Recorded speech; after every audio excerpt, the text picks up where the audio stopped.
Today I'm going to be making samosa, something I know I've had a lot of requests for. So we need to have some onions. There's some onions already chopped up like that, of that size, and there's going to be 4 in there in total once I've added this one to it. You will need 6 potatoes. I've got about that of that size, all chopped like this, really, and they will be boiled and mashed when ready for use. So 6 of those. Ginger and garlic. I've got 1.5 chili cubes here for this amount of ingredient. Frozen peas, just a shallow bowl of those. You can add as many as you wish. You can add less. You can add frozen corn if you wish to. Carrots as well, diced up very fine. It's entirely up to you, but I tend to go for peas. Spices I'm going to be using in this dish is going to be the garam masala and the cumin seeds. So those are the 2 things for this recipe. Salt, without saying. Plain flour is what I'll be using for the pastry, and into that will go some oil, and this flour is made up with hot water. But when I come to showing you, you will understand how it all comes together, and that's later in the cooking stage. The first part of the recipe calls for the filling to be made, but the filling has to be cooled right down before you can fill your pastry cases for the samosa. So that means making this either the day before and allowing it to cool down, or making it first thing in the morning so that it allows you to be able to to be cooled down, ready for use later on in the day. For me, I will allow this to cool down. I may even put it in the fridge for a little while to really cool itself down before I use it later on. So the potatoes are going on the boil, and I'm going to add 1 teaspoon of salt just to allow that to cook. Into this, where the onions are all diced up, I'm going to add, at this point I will add 3 teaspoons of salt. I can always add more later if I need it. And I'm also going to add this. I tend to pour this in, but it's going to equate to about 3 tablespoons of oil. Into there, the ginger and garlic will also go in. And I'm going to allow this to now cook until it becomes soft. So the onions are roughly about 3-4 minutes of cooking so far. Still needs more. You can see that they're not quite there, not quite cooked, not translucent, and that's kind of where I want them to be. So if it takes up to 10-15 minutes, then that's fine. You will also notice that this is quite a big pan when you look at compared to the potatoes, and that is only because that's going to come into this pan, so you'll need the size later. So I'm going to just cover that back up again, allow it to cook for another 5 minutes, and then come back to it before I add anything more. Okay, so the onions have had about 10 minutes of cooking, and this is what they look like at this particular point. That's just the way I would like them to be. So to this now, I'm going to be adding 2 teaspoons of cumin seeds, just as they come. And I'm going to be adding 3 garam masala teaspoons to this particular dish.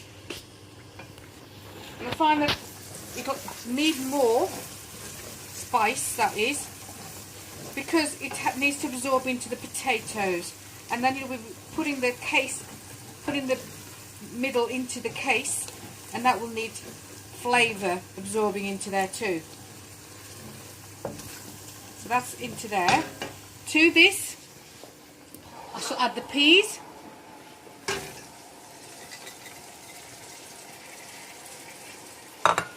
And methi, kasuri methi that you have seen before.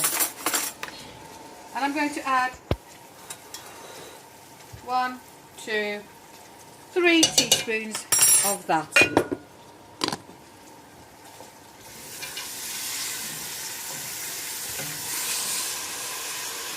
And if you're wondering what the Meti box presents as, it's like that.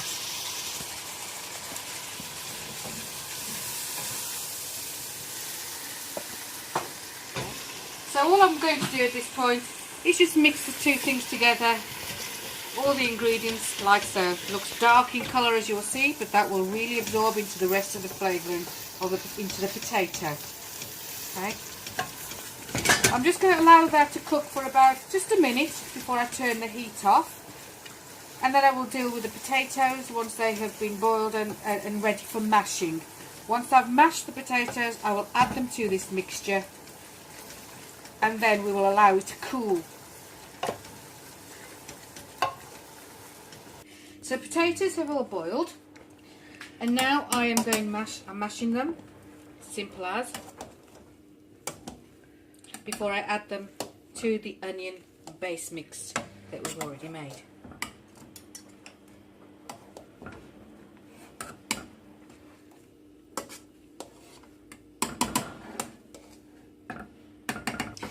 So the mashed potato is ready. Just tip it into the pan.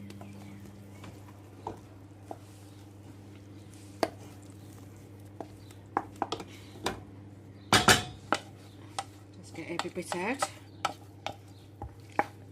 If there's a few larger lumps of mash, that's okay.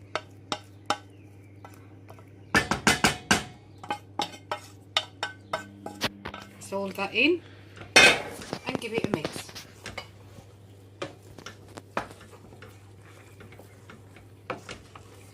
Make sure all the ingredients are brought together.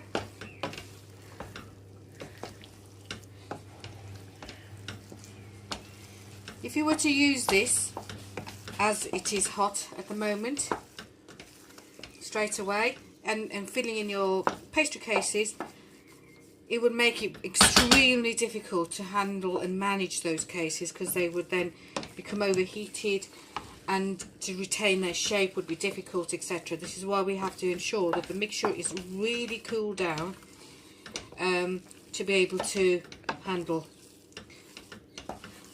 That's everything in there as far as it can be. At this point, if you wanted to, you could take a taste. You could do a taste check, make sure you're happy with the salt, the chili and any other ingredient you wanted to add. So my editor here is going to do the taste check. Go on then, Zach. Yeah. Tastes really nice. There you have it. So everything is according to the fan-based taste buds, just as it needs to be. So that is mixed. I'm now going to add some coriander for garnish into there. Now, as you know, I tend to freeze mine, chop and freeze a bunch at a time, or however much I want to. Ready to add fresh coriander. If you've got that, absolutely fine. Just add some. I've got a couple of handfuls here. I'm going to add about 3 handfuls, and there you have it. Mix that in again, and then I will store that to cool down, and then I will actually put it into the fridge, because I want to try and do this recipe incomplete within the next 3 hours. But I do need to ensure it's cooled down really well. And that is the filling for you. So now to carry on with making the samosas, the filling has cooled down, and this is going to be the pastry that we're going to make. In here I have got 4.5 glasses of plain flour. And then to this I'm going to add 1 teaspoon of salt. Going to give that a bit of a mix.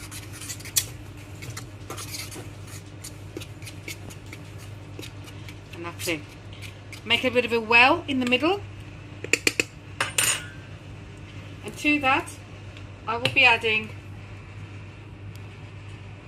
about 2 tablespoons of oil. Okay. Give that a mix.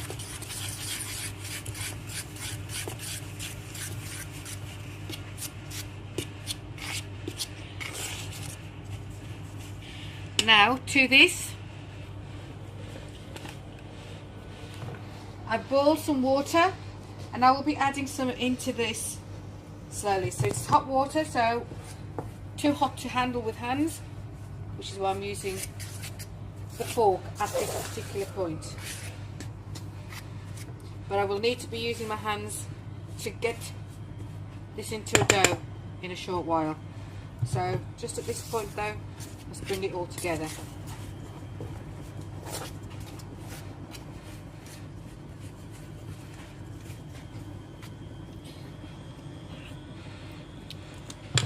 Just add the water a little bit at a time. You don't want to make it too soft, and then it will become difficult if it becomes too soft to be able to roll out and to handle, etc.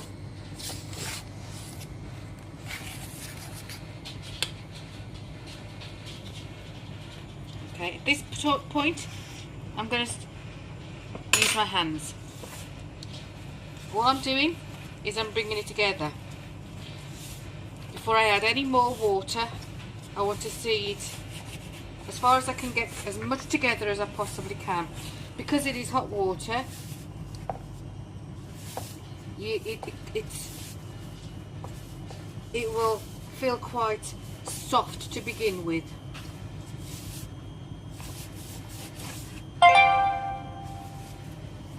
So I've brought some of it together, but this bit is needing a little bit more water, so I'm just going to add a little bit more there, and then carefully try and bring that portion together and mix it in with the main part of it.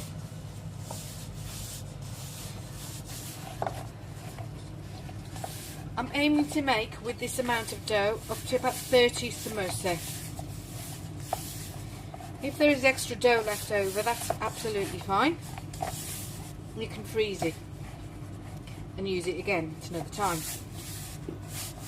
If you don't have enough dough and you have too much of the filling, you can equally freeze the filling and use that again for another occasion. So that's looking good to me. So I'm going to knead that now and bring it together.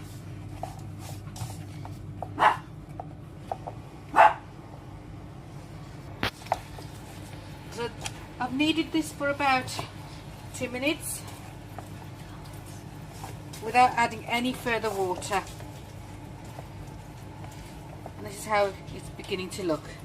It's firm and just the consistency. As I said, you do not want it to be really soft. It will soften yet a little bit more as you leave it to stand in a short while. So this is the dough. So I'm going to leave that now at this point to let it settle. Sometimes what is good to do is just coat that with some oil. So all I'm going to do is just simply go like this and just cover it. That stops a hard crust from forming on top. Okay, and that's the dough ready for use. While I'm going to leave this now just for about maybe 10 minutes before we start to make them. While that is left to settle, I'm going to make what we call a glue. So in here is half of that glass of plain flour. To this, all I'm going to do is add milk and mix it together. I'm looking for a glue to form that's going to be of a not too thick, but just as a fairly firm consistency. Just keep adding milk to it until you get what you need it to look like. So you can see as it's coming together, it's still quite doughy, and that's not what I want.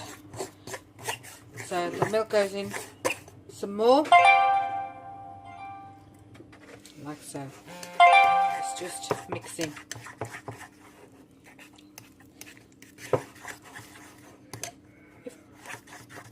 Just keep going until it's smooth. Still need a bit more milk.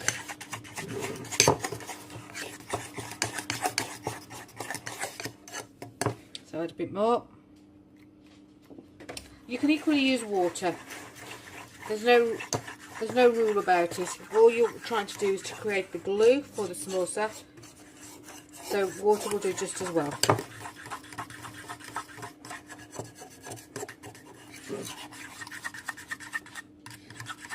It's almost there.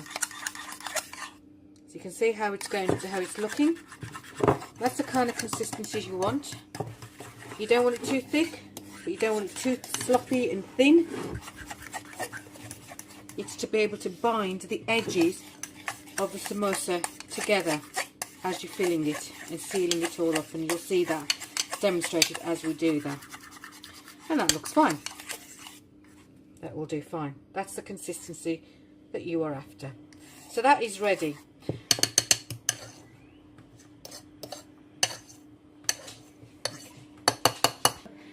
Now we're here ready to be able to fill the samosa up, but let me show you the setup you're going to need around you to be able to do this comfortably, or near enough what we need to in some shape or form, however you can manage this at home. So the dough is here. You'll need your rolling pin. I've got some plain flour in here just for dusting as we're rolling out, okay?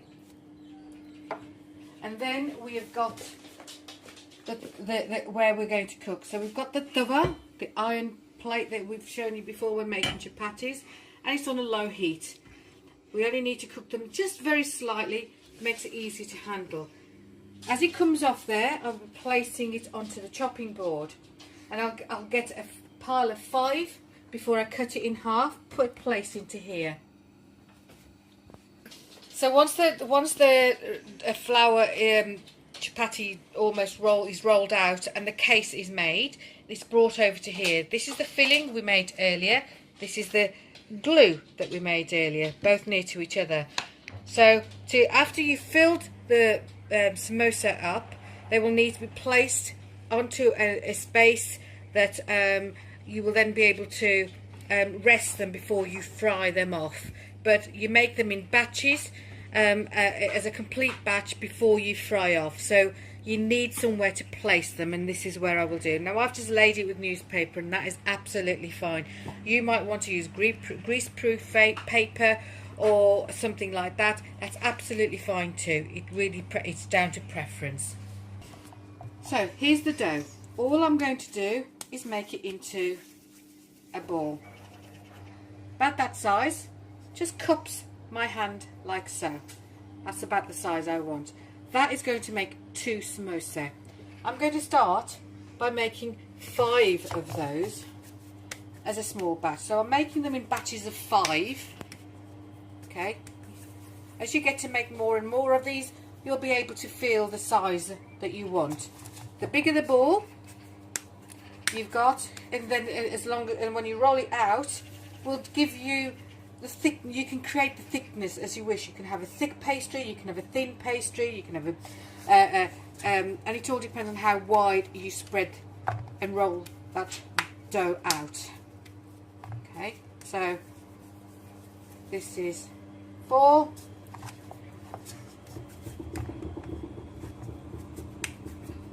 You need to add more to the dough to make the ball. That's fine.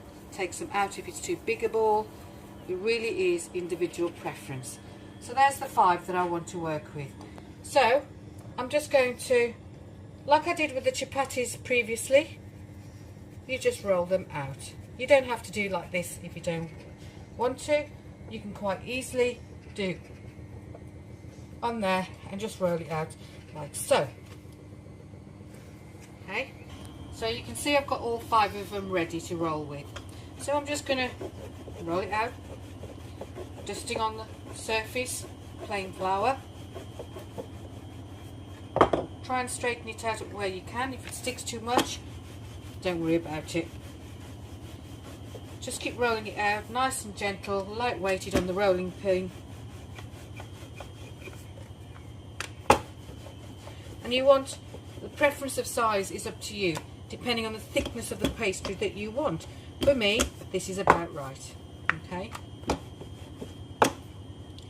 and that is it. So then this is hot now, so I'm going to turn the heat right the way down. I do not want this on here for very long at all. and I'm only going to cook one side of it. Okay, so there we are, that's on.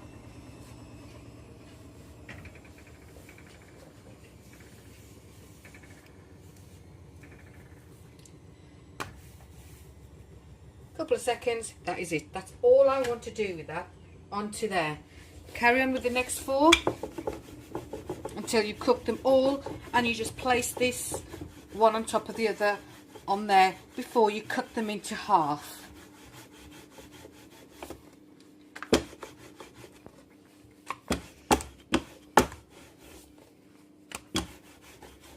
Practice on this will just help you to get it the way you want it. That goes on.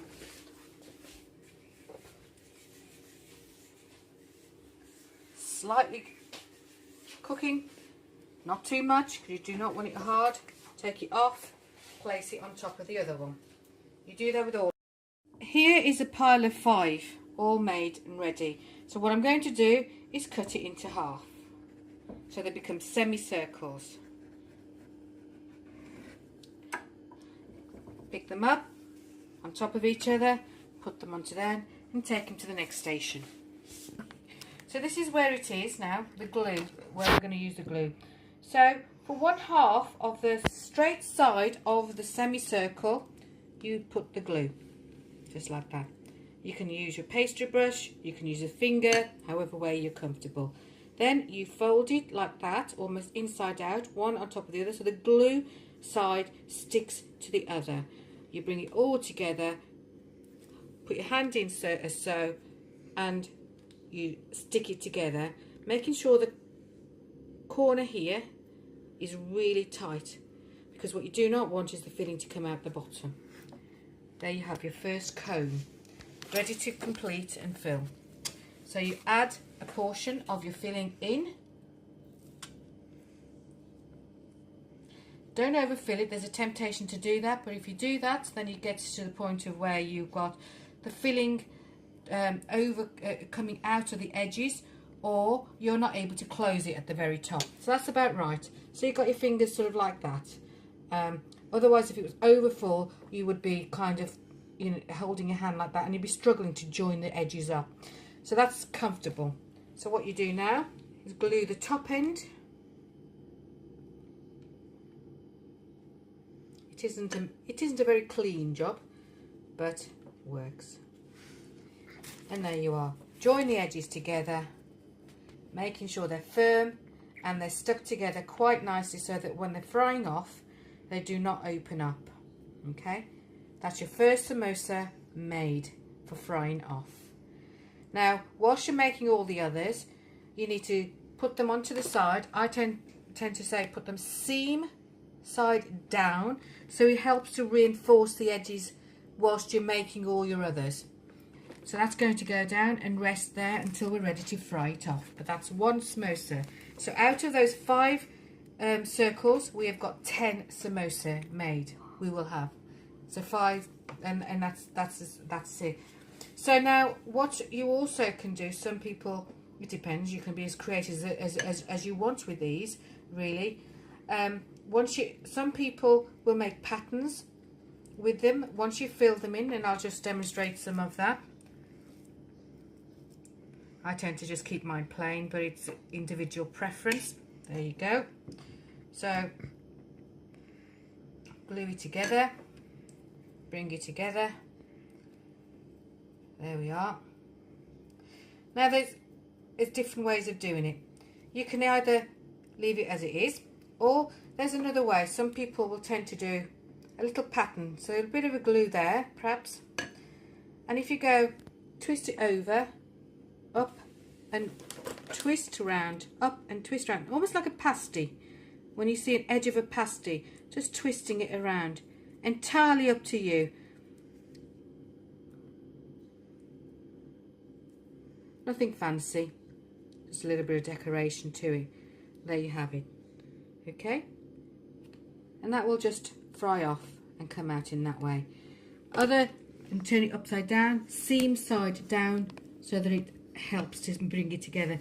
The other thing you could probably do, if you wanted to, is fork the edges. Entirely up to you. So I'm going to carry on and make and complete the batches, and I'll leave you to. Okay, so now we have got the samosa completed in filling. Now this is how much is left out of the filling, just so you can see. So out of that mixture and those ingredients, you've got that much left. Now with this, you can either freeze it and use it another time, or this is absolutely ideal to make paratha, stuffed paratha. This is exactly the mixture you would use, minus the peas, but you can still use them. You just need to be a little bit more careful in handling and making the paratha when you do.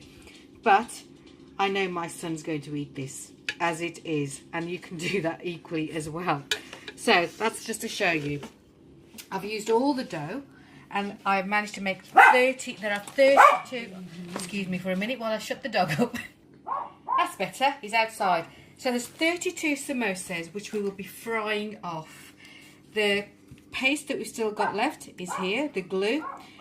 Hold on to it, because as you are lifting and putting into the fryer, sometimes some of the edges may just come undone, and all you then need to do is to paste that bit together at the point of putting it back into the fryer. So hold on to it, and then once you've fried them all off, then you can discard that. So I'm going to get the next part ready, and that's the fryer, and get it warm. So now I'm going to be frying the samosa off. Now I've got a pan of oil, frying pan here with oil. Whatever you use at home as normal, absolutely fine. You can see that this is traditionally what we tend to use. So before you put one into there, just make sure all the seams are still closed. It's all okay, and it's fine. If there is anything that's open slightly, press it down. Use a bit of the glue that I pointed out to keep hold of earlier on, and glue it back together. If you put anything in that has a bit of an opening or anything like that, what it tends to do as you're frying, it opens up and the inside of the filling tends to fall out into the fryer, and that's what you want to try and avoid. So in it goes, nice and gently into the oil. Okay, checking them as you're going along, making sure they're sealed. Just put in as many as the pan will safely hold. I have quite a big pan, so I can put quite a few in at any one time.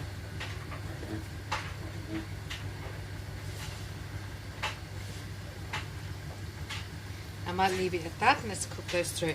So you can see they're starting to rise and bubble up, and that's what you're looking for. Allow it to cook through a little bit. They'll come to the surface as they're beginning to puff up a little bit, as you can see. What you're looking for is that they become a golden colour before lifting them out.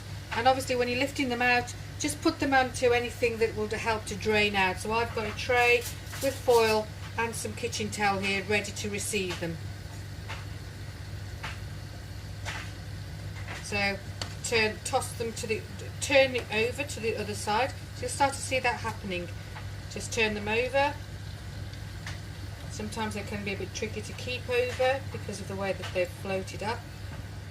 You may have to support that a little bit, because you want both sides cooked and golden. Being careful that this is hot oil.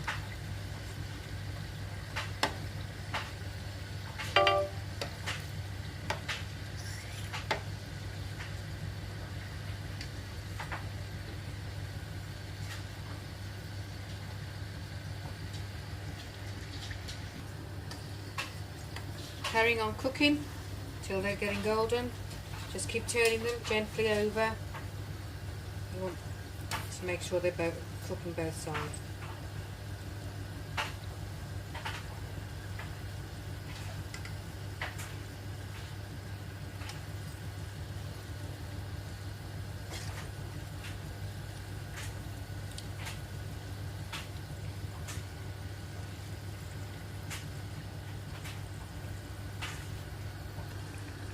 So this has had approximately 10 minutes of cooking so far. You can see that they've gone really golden in colour, and they are ready to come out. Okay, so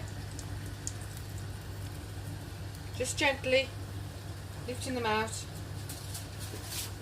and placing them onto the tray to drain out.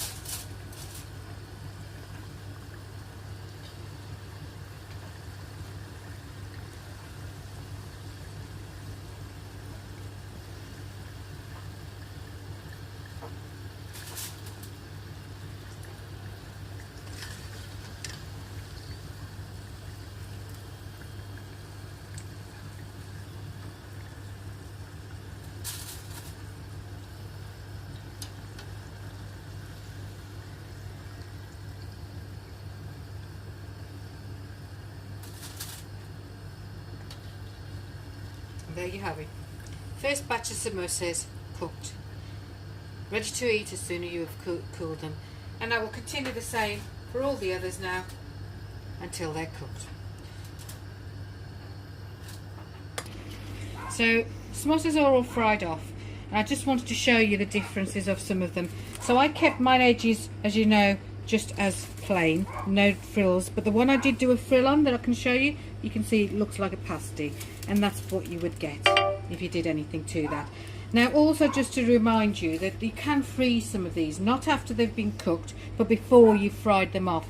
So at the point of having filled them and prepared them ready for frying, you can freeze them individually in the first instance, and then once they're frozen, then you can put them into a big bag as a batch.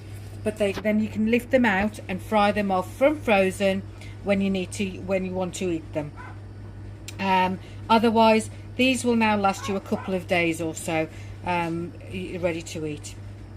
And I think that is it. Enjoy. Jazzy out.